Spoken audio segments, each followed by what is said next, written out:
Perak HaMafkid, Daf Mem, sponsored the Refuah Shalema for Yecheskel ben Beria. Natural depletion of produce due to mice and other factors. The Mishnah mentions various ratios of different produce. A brisa qualifies these laws to a case where the custodian mixed his produce illegally with the produce entrusted to him. It cannot be determined how much depleted because he is not certain how much he used of his produce, but if he set it aside in a corner of his house, he gives it all without any reduction. Number one, the first opinion in the Mishnah is the Tanna Kama. He holds all deductions is proportional to the amount and the time of the shmirah. The more quantity and the more time, the more the custodian can deduct on return. Rabbi Yochanan ben Nuri, the second opinion, holds the amount of depletion is not proportional to the overall amount, but a standard approximate amount consumed by mice. He agrees, however, with the Tanna Kama that it is deducted each year. The third opinion in the Mishnah is Rabbi Yehuda, who holds that if the amount entrusted in the summer was a large amount, such as 10 kur, returned in the winter, the swelling offsets what was eaten by mice. He disagrees with both previous views. Mice do not eat a fixed ration of the quantity, but also do not eat a fixed amount.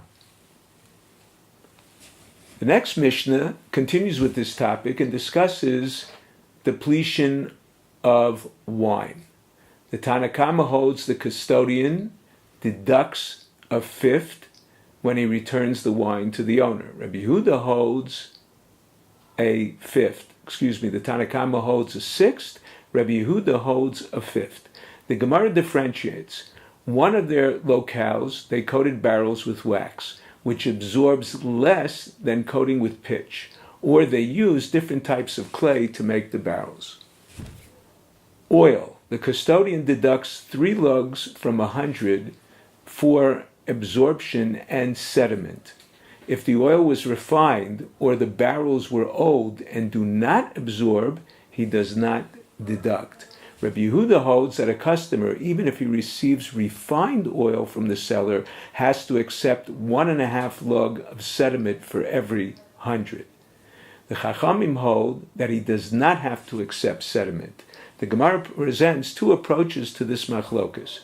1, according to Rabbi Yehuda, it is permitted for the seller to mix the oil so the sediment will rise. Since the purchase is not commercial, the buyer prefers less pure oil than more impure. He cannot claim to the owner that he relinquished his right to mix the oil with the sediment because the oil only determination is how much the buyer paid, the value of refined as opposed to unrefined oil.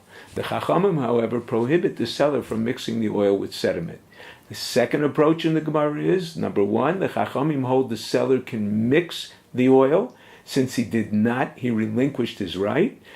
Number 2, Rabbi Yehuda holds he cannot mix the oil with the sediment, so he has to reduce the amount of pure oil, otherwise he will not profit.